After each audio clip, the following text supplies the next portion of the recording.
शिवाय नमस्तुभ्यम। नमस्कार बहनों और भाइयों, मैं आपकी अपनी दीदी आज लेकर आई हूँ एक बहुत ही खास जानकारी आपके अपने चैनल धर्म की गंगा में। आज की इस विशेष वीडियो में मैं आपको बताऊंगी वैशाख अमावस्या से जुड़ी सभी बातें। हमारे हिंदू धर्म में अमावस्या का दिन विशेष माना जाता है और जब ये वैशाख मास में आती है तब इसका पुण्य फल कई गुना बढ़ जाता है। इस साल वैशाख अमावस्या 27 अप्रैल 2025 दिन रविवार को पड़ रही है। अमावस्या तिथि का प्रारंभ 27 अप्रैल सुबह 4:49 से 28 अप्रैल रात 1 बजे तक रहने वाली है। स्नान, दान और पितृ तर्पण के शुभ मुहूर्त के बारे में मैं आपको बताना चाहती हूँ। 27 अप्रैल को ब्रह्म मुहूर्त से लेकर दोपहर के 12:19 तक विशेष पुण्य काल है। इस समय में यदि आप स्नान करते हैं, दान करते हैं और पितृ तर्पण करते हैं तो आपके पूर्वज आपको अथाह आशीर्वाद अवश्य देते हैं। वैशाख अमावस्या को पितरों की आत्मा की शांति के लिए तर्पण, श्राद्ध और दान करना अत्यंत पुण्यकारी होता है। जो लोग पितृदोष से पीड़ित हैं उनके लिए यह दिन विशेष रूप से फलदायी माना जाता है। इस दिन पीपल के वृक्ष की पूजा करनी चाहिए, काले तिल से तर्पण करना चाहिए और इस दिन पीपल के वृक्ष पर यथासंभव आपको जल अवश्य देना चाहिए। यानी कि आपके पास एक पीतल का लोटा हो तो आप उससे जल अवश्य चढ़ाएं। शनिदेव की पूजा करने से भी इस दिन विशेष कृपा की प्राप्ति होती है। और अब मैं आपको बताती हूँ कि घर की महिलाओं को इस वैशाख अमावस्या के पावन अवसर पर कौन कौन से कार्य करने चाहिए। सुबह जल्दी उठकर ब्रह्म काल में यदि आप उठ सकें, संभव हो तो अवश्य उठें। जब आप स्नान करने के लिए जाएं तो उस स्नान के जल में गंगा जल अवश्य मिलाएं।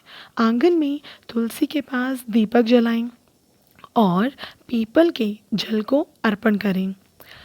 घर के मंदिर में भगवान विष्णु, माता लक्ष्मी और शनि देव की पूजा कीजिए और अगर संभव हो तो इस दिन आप अवश्य उपवास रखें और सात्विक आहार ग्रहण करें।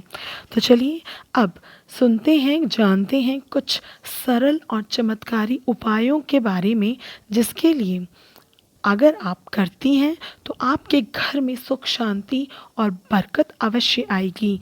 यदि आपके परिवार में कोई नौकरी से परेशान है, कोई कर्ज से परेशान है या कोई नौकरी में आपके ऊपर जो हमारे सीनियर्स होते हैं वह परेशान करते हैं तो उसके लिए आपको अवश्य इस दिन इन उपायों को करना चाहिए। तो सबसे पहला आपको क्या करना है, काले तिल, गुड़ और कंबल, यह तीनों चीज़ें लेकर आपको गरीबों में दान देना चाहिए। ध्यान दीजिएगा, पंडित को नहीं, गरीबों को दान दें।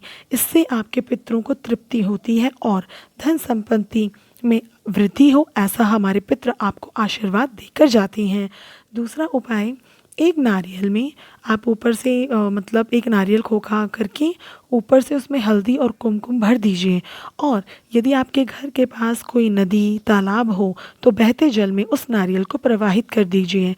ये उपाय रुकी हुई बरकत को खोल देता है। जैसे जैसे बहते जल में नारियल आगे की ओर बढ़ता है उसी प्रकार से आपकी रुकी हुई सभी बाधाएं आपकी ज़िंदगी से दूर होती चली जाती हैं। तीसरा उपाय, एक साबुत सुपारी लीजिए।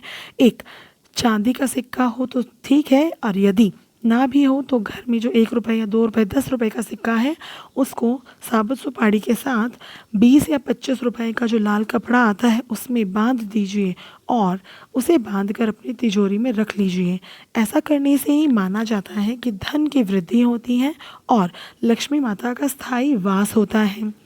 घर की उत्तर दिशा में घी का दीपक जलाइए और घी का दीपक जलाने के बाद ओम पितृदेवाय नमः का 108 बार जाप अवश्य कीजिए। तो बहनों, यह थी वैशाख अमावस्या से जुड़ी संपूर्ण जानकारी। आशा करती हूँ कि आपको आज की यह वीडियो अवश्य पसंद आई होगी और अगर आपको ये जानकारी अच्छी लगी हो तो वीडियो को लाइक करें, चैनल को सब्सक्राइब करें और कमेंट में जय पितृ